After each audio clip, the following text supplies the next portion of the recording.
Bismillahirrahmanirrahim. Assalamualaikum warahmatullahi wabarakatuh.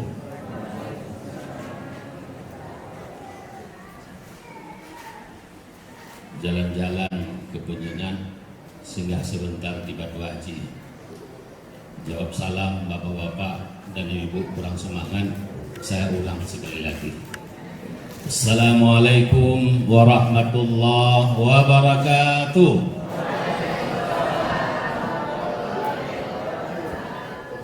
Alhamdulillah. Kita memang harus semangat, Bu. Hidup ini harus semangat. Tak boleh tidak semangat. Alhamdulillah. Alhamdulillahillazi arsala rasulahu bil huda wa dinil haqq liyudhhirahu 'ala ad-dini kullihi walau karihal musyrikun. Asyhadu an la ilaha illallah wahdahu la syarika lah wa asyhadu anna Muhammadan 'abduhu wa rasuluh. Allahumma salli ala sayyidina Muhammad wa ala ali sayyidina Muhammad. Wa qala ta'ala fil Qur'anil 'azim. A'udzu billahi minasy syaithanir rajim. Rabbi habli minas salihin. Sadaqallahul azim. Kembali kita bersyukur pada Allah Subhanahu wa taala.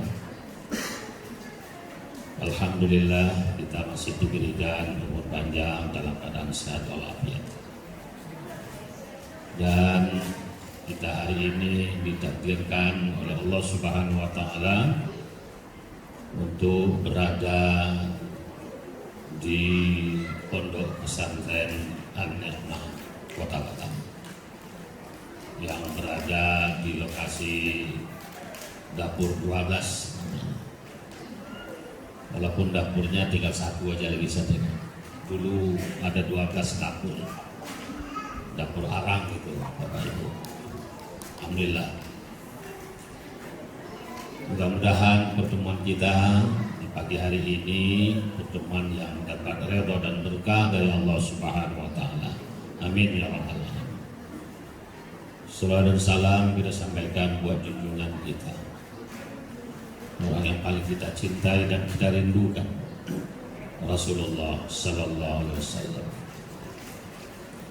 Rasul pun yang tak pernah nyenyak tidur dan enak makan apabila umatnya tidak bahagia, apabila umatnya tidak hebat, apabila umatnya tidak selamat, apalagi apabila umatnya tidak bersamanya di surga nanti. Akhir hayatnya pun Rasul masih merintih memanggil kita ummati, ummati, ummati. Laqad ja'akum rasulun min anfusikum azizun 'alaihi ma 'anittum harisun 'alaikum bil mu'minina raufur rahim. Rasul yang hari-hari merasakan beratnya penderitaan terhadap umat ini. Dan ini tidak main-main, karena Rasul tidak menginginkan umatnya gagal dalam hidup ini, apalagi umatnya di akhir zaman ini tidak boleh gagal. Hidup hanya sekali. Tak ada orang yang hidup, ya, kita ada yang lewat Tamiang tadi, Tamiang kuburan atau di mana-mana yang kembali, tak ada. Berarti hidup ini sekali dan tidak boleh gagal. Maka hari ini salah satu usaha kita, upaya kita adalah untuk menjaga itu, untuk menjaga eksistensi, kemurnian daripada fitrah, daripada anak-anak kita. Karena Rasul menyebutkan kullu mauludin yuladu alal fitrah fa abawahu aw yudanihi aw yunassiranihi aw yumajjisanihi. Tiap anak yang lahir itu Allah lahirkan dalam keadaan fitrah, dalam keadaan suci, bersih. Fitrah artinya fitrah Allah, sesuai dengan ciptaan Allah, sesuai dengan keinginan Allah, suci dia. Tapi kata Nabi, wa abawahu yuhawidani. Tapi dua ayah dan ibunya itulah yang akan menjadikan anak itu sebagai Yahudi, Nasrani atau Majusi. Jelas Bapak Ibu. Dan usaha ini adalah bukan usaha main. Ini sebuah perjuangan berat. Saya sering menyampaikan dalam memulai kita mendidik anak ini, maka kita harus mencontoh Nabiullah Ibrahim yang baru kemarin napak tilas kita lakukan dengan pengorbanan. Tidak main-main, penuh dengan ujian dan cabaran yang luar biasa.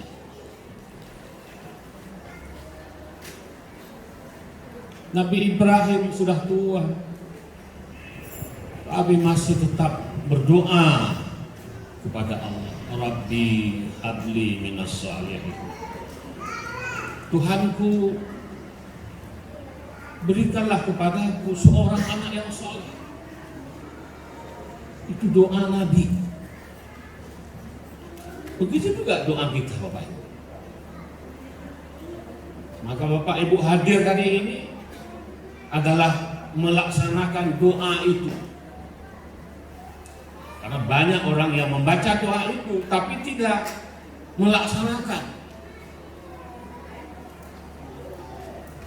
Dan kita, Bapak, Ibu, ini kita sedang berupaya doa itu. Ya Allah, berikanlah padaku anak yang soleh. Tambah dengan doa, Rabbana hablana min azwajina wa zurriyatina qurrata a'yun waj'alna lil muttaqina imama. Menjadi anak yang sejuk mata memandang, menjadi pemimpin orang bertakwa.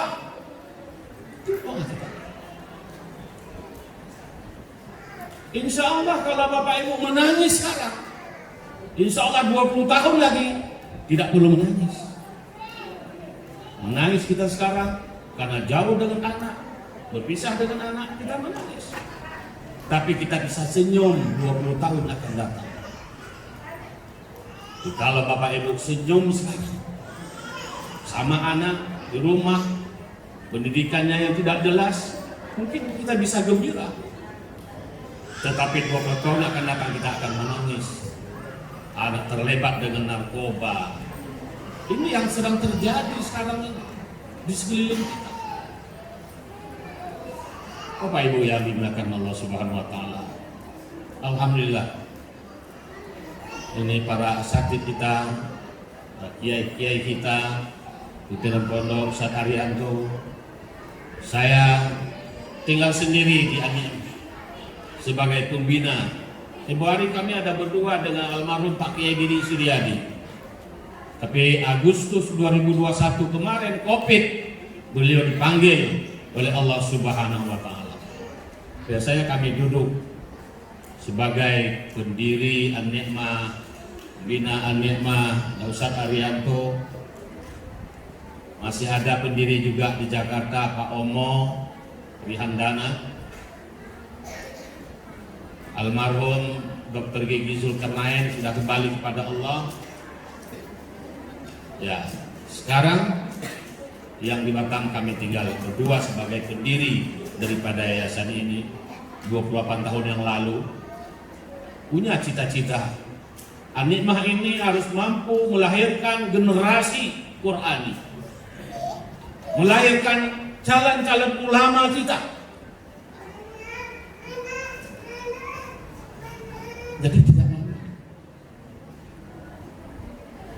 Nah untuk itu, maka pada pertemuan pertama ini, saya sebagai pembina daripada yayasan, pembina daripada pondok pesantren ini, saya kawan-kawan semuanya kita ajak, kita tetap insya Allah istiqamah sesuai dengan doa yang dipandu oleh Ustadz Zen tadi. Itulah yang selalu kita harapkan, dan juga kita mengharapkan Bapak Ibu akan tetap terus istiqamah. Bapak kesini, Bapak Ibu kesini, ini bukan keinginan Bapak Ibu saja, tetapi ada campur tangan Allah Subhanahu Wa Taala, sehingga Bapak Ibu bisa hadir di sini, mendaftarkan anak di sini. Jaga itu hidayah dari Allah Subhanahu Wa Taala itu dengan baik. Dan ini perlu perjuangan. Nabiullah Ibrahim untuk menjaga keselamatan akidah anaknya, sebagai nabi memang dituntut oleh Allah Subhanahu Wa Taala, dia pergi sekolahkan anaknya dari Palestina. Kalau berjalan itu berbulan-bulan jalan kaki saat itu ke Mekah, Bakkah. Bertiga dia buat anak kecil satu, bayi Ismail, istrinya Siti Hajar. Itu membawa masuk pesantren menjaga akidah anaknya. Coba Bapak bayangkan berapa perjuangan. Manusia belum ada saat itu, masih kering kerontang. Jadi kalau nengok Ka'bah sekarang yang sekarang ini, itu dulu ada masih tandus, belum ada gedung-gedungnya. Bapak Ibu bayangkan, begitu sampai di situ, diletak di Ka'bah itu. Pada saat itu Ka'bah hanya fondasi saja, sudah habis kena gusur, hancur. Karena dalam sejarah pernah terjadi banjir besar, banjir bandang masa Nabiullah Nuh, itu tenggelam semuanya. Maka Nabi Ibrahim datang. Begitu datang sampai, dia tinggalkan anaknya dengan istrinya. Bayangkan itu. Kemudian dia balik arah. Istrinya manggil-manggil, "Bang, mau kemana, Bang?" Sampai 3 kali. Istrinya mengatakan, "Bang, apakah ini perintah dari Allah Subhanahu Wa Taala?" Maka Ibrahim menjawab, "Wahai istriku, ini perintah dari Allah Subhanahu Wa Taala." Ya, kalau itu perintah dari Allah Subhanahu Wa Taala, tidak ada masalah. Silakan. Ibrahim pulang lagi ke Palestina. Apa yang terjadi Bapak Ibu? Ini nengok, ibu-ibu lihat bagaimana perjuangan seorang ibu menjaga keselamatan anaknya. Air susu sudah kering, tak ada lagi yang bisa diminum. Airnya tak ada. Maka seorang ibu mulai berlarian dari Safa ke Marwah cari air. Sampai di Marwah dia balik arah ke Safa, seakan-akan ada air dalam terik panas matahari. Padahal yang nampak itu bukan air, tetapi ada gelombang kayak air yang disebut dengan fata morgana. Ibarat kalau kita berdiri jalan di aspal itu nampak kayak air, padahal bukan air. Maka dia lari lagi dari Marwah ke Safa. Berapa kali dia lari? 2 kali? 3 kali? Tidak. Sampai 7 kali perjuangannya. Dan ini tidak main-main. Tujuannya apa? Untuk menyelamatkan anaknya. Buah hatinya. Anak ini sudah menangis, sudah meronta-ronta. Tapi lihat, disitulah Allah ya menunjukkan Rahman dan Rahimnya yang luar biasa. Sehingga apa yang terjadi? Hentakan kaki Ismail itu keluar air, ya, keluar mata air. Maka begitu keluar mata air, Ibunda Siti Hajar kumpulkan air Zam-Zam, kumpul air Zam-Zam. Perjuangan yang berat, cobaan yang paling berat, menghasilkan hasil yang luar biasa. Bapak Ibu, ini itibarnya. Kita itu makanya bagi kita ini penting memahami manasik dalam kehidupan. Manasik haji ini penting supaya kita tahu di mana perjuangan. Apakah selesai saat itu tantangan ujian kepada Nabi Ibrahim? Belum. Berapa lama dia balik? Seminggu? 2 minggu? Tidak. Kalau kita itu makanya antar anak ini memang harus, kalau ambil idah orang kematian suami itu melahirkan, kita melahir itu sahabat idahnya. Tapi kalau kematian tidak melahirkan itu arba'atun ashhur, betul saya? 4 bulan 10 hari itu idahnya. Untuk Nabi Ibrahim lama, dia baru datang ke Mekah, balik Mekah sudah mulai anak, sudah mulai remaja, baru datang lagi. Sampai dapat cobaannya lagi yang sangat berat. Apa kata Allah? Falamma balagha ma'ahu as-sa'ya qala ya bunayya inni ara fil manam anni azbahuka fanzur maza tara. Qala ya abati if'al ma tu'mar satajiduni insya'allahu minas sabirin. Bapak Ibu bayangkan penghayatannya. Ketika Ismail sudah lagi cantik-cantiknya, lagi apa istilahnya ini, lagi geram-geramnya kita ya, kalau anak kita nih, suruh sembelih oleh Allah. Ini cobaan. Anda tidak cobaannya tuh, kalau kita ukur kita nih. Tapi kepada Nabi itu biasa, memang cobaan lebih berat lagi. Kalau umatnya ini, umat Nabi juga dapat cobaan, Nabi itulah duluan berat, lebih beratnya cobaan. Ibrahim cobaannya sembelih anak. Disembelih gimana? Sembelih tidak Nabi Ibrahim? Sembelih. Tapi proses sebelum penyembelihnya itu yang luar biasa Bapak Ibu. Walaupun ini perintah Allah, dia sampaikan, nah ini apa firman ayah tadi malam mimpi. Dialog mimpi apa ya? Nah, anni azbahuka, ayah menyembelihmu. Apa pendapatmu? Masa tahu? Apa pendapatmu? Jadi bukan begitu perintah Allah ya langsung sini nak, ini ada perintah Allah mau saya sembelih, tidak begitu. Ada dialog dulu. Ya kayak Bapak Ibu juga ya, mengantar putra putri ke sini tentu ada dialog dulu ya Pak Ibu ya. Nah gimana? Kita ke Amir mah bagus kan gitu. Dialog dulu, tidak pemaksaan. Harus ada demokrasi. Harus diajak. Begitu. Tidak boleh ada pemaksaan. Nah, saya kira ini sudah kita lakukan. Apa yang dilakukan Nabi Ibrahim? Ya, kita masuk sini. Cobaan.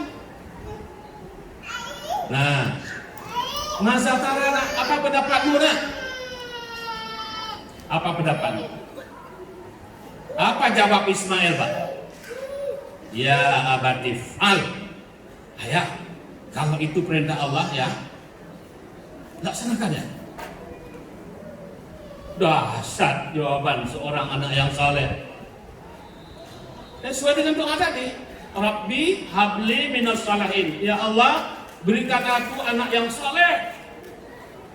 Jadi pendidikannya dia bawa ke pesantren ke Mekah, dia didik dengan baik. Ketika dia tanya untuk nyembelih lehernya, apa yang jawabnya? Dia jawab, if'al ya, if'al. Laksanakan kalau itu perintah. Bapak Ibu bisa bayangkan tidak? Kalau anak-anak kita sekarang ini, seorang ayah misalnya takdir mimpi misalnya, bilang anak, nah ayah di malam mimpi apa ya? Allah suruh motong leher kau. Apa pendapatmu? Dia mikir, dia tentu hebat dia kan, cerdas, tapi tidak berakhlak, tidak beradab kan gitu. Gini aja ya, ayah kan udah tua, saya kan ini masih kecil, masih lama hidupnya. Ayah kan tak lama lagi hidupnya, udah gantikan aja leher ayahnya yang kita sembelih. Nah ternyata sekarang itu memang banyak ya, anak bunuh ayah kandung itu hampir hari-hari di televisi kita lihat terjadi, Bapak Ibu. Nah apa yang saya ingin sampaikan Bapak Ibu, ini merupakan jalan Allah Subhanahu wa Ta'ala. Apa yang Bapak Ibu tempuh sesuai dengan Ustadz Hasbi tadi sampaikan, memang perlu keteguhan Bapak Ibu. Ya, di pesantren ini banyak. Apalagi tantangan sekarang Bapak Ibu, saya ingatkan, tantangan memasuki anak ke pesantren itu godaannya luar biasa sekarang Bapak Ibu. Sekarang ada pondok pesantren yang dikelola misalnya sekarang ini, hari-hari kita lihat nih, lagi dipersoalkan Az-Zaitun misalnya. Ya, nanti kita akan lihat. Itu memang luar biasa. Karena memang ini kecolongan sebenarnya. Ya, tapi ini kita serahkan nanti kepada pihak keamanan, Kementerian Agama yang akan menyelesaikan. Memang itu ada persoalan, ada kesesatan di sana. Itu lahir di pondok pesantren, dan itu kita insya Allah ini sudah screening ini. Ya, harus benar-benar ini. Tak ada yang macam-macam ini. Ya, saya sebagai pembina, jangan ada. Karena saya ini orang Kementerian Agama. Kalau Bapak Ibu pernah mendengarkan Al-Qiyadah misalnya, Ghafatar, itu produk daripada Az-Zaitun itu sudah melenceng Bapak Ibu. Itu di Batam ada. Memang tujuannya mendirikan pesantren yang besar, itu dianggap di sana adalah Madinahnya Indonesia. Itu makanya Panji Gumilang mengatakan kalau pergi tawaf tidak perlu lagi ke Mekah, tawaf aja di Az-Zaitun, pakai mobil keliling-keliling. Sudah melenceng jauh. Untuk itu kita memang hati-hati ambil masukkan anak pesantren. Itu bahaya. Bapak Ibu kan lihat, kita bukan nuduh, tapi kan rekam jejak itu nampak. Kalau azan, anak-anak itu menghadap ke jamaah. Allahu Akbar, Allahu Akbar. Begitu azan. Azan apa? Wa qala Nabi sallallahu alaihi wasallam fil Quran. Membaca Quran begitu. Al-Quran ini dianggap bukan kalamullah, tapi perkataan Nabi Muhammad. Dahsyat apa itu? Ini tantangan yang sedang terjadi. Jadi adanya lusup sana untuk menghancurkan Islam dari dalam itu lebih mudah. Sedang harganya Belanda dulu cara menghancurkan Islam seperti itu. Menaklukkan Aceh Suhardono seperti itu. Aceh beratus tahun tidak bisa ditaklukkan, tapi diajar orang Aceh. Coba banyak berzikir. Baca la ilaha illallah 100.000 kali satu malam. Orang Aceh baca la ilaha illallah nggak peduli lagi dengan lingkungan, zikir siang malam. Ya, itu bekas-bekas apa? Dibuatlah hadis-hadis dan sebagainya. Kalau khatib, kalau khutbahnya tidak boleh berapi-api kayak ini. Harus baca langsung dalam bahasa Arab aja. Tak boleh bahasa Indonesia, tak boleh dipahami. Tak boleh ceramah meledak-ledak dan sebagainya. Belanda tak boleh. Itu makanya kalau ada di Batam bicara masalah politik di masjid-masjid misalnya, itu tak boleh. Kalau dulu masa Belanda. Tapi sekarang masih ada juga. Uap-uap Belanda itu masih ada di masjid. Ceramah itu, khutbah itu tak boleh memberikan semangat bicara masalah politik. Akhirnya kita habis. Ini akibat ini pengaruhnya luar biasa. Bapak Ibu, kita tidak mau umat ini harus kita kawal. Saya ini orang Kementerian Agama, 24 tahun di kantor. Saya tahu persis. Ya, ini sekarang ini dekat tetangga kita ini. Ini Singapura dulu Temasik itu negara umat, negara Melayu itu, punya Melayu itu. Sekarang mereka tidak bisa mengapa Bapak Ibu. Mana sekarang orang Melayu di Singapura? Sehingga awas nak masuk situ pun tidak boleh. Padahal kita negara kita sama dengan Batam itu masih itu. Di sana azan tidak boleh keluar, dalam masjid aja azan, tak boleh keluar. Apa?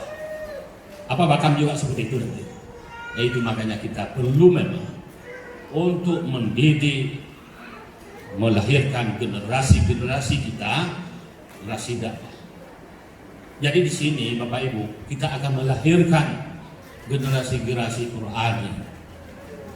Untuk itu saya persingkat, kalau Bapak Ibu sudah masuk anak di wusta itu jalur untuk menjadi ulama. Ustanya, Salafiyah ustanya itu 3 tahun yang usta, setingkat SMP. Tapi di situ hari-hari anak-anak mempelajari kitab. Itu saya sudah bilang dengan ustaz-ustaz ini. Kalau nanti tamat usta, Bapak tes, kalau baca matan takribnya tidak bisa, itu tunjuk nih Ustaz Zain ini. Berarti beliau salah. Harus begitu. Karena di usta itu baca kitab. Kalau tidak bisa juga mengi'rab matan jurumiyah, pertanyakan Ustaz Zain nanti. Itu di Salafiyah. Untuk itu Salafiyah ini Bapak Ibu bukan hanya 3 tahun, itu 3 SMP. Maka Ustaz Arianto sudah menambah namanya uliah 3 tahun lagi. Sehingga dia nanti taman uliah, dia bisa membaca kitab minimal I'anatut Talibin, Madanfatul Mu'in. Kalau sudah bisa baca kitab I'anatut Talibin, Fatul Mu'in, itu sudah hebat Bapak Ibu. Sudah boleh jadi untuk ulama. Dia sudah boleh kuliah di IAIN. Umumnya rata-rata itu mereka mengambil fakultas syariah itu biasanya, karena sudah mahir baca kitab. Jadi begitu. Padahal ada lanjutannya lagi. Kalau memang betul-betul ini bisa jalan dari usta uliah, kita bisa membuka sekolah tinggi namanya Ma'had Ali. Itu sudah baca kitab-kitab yang tinggi.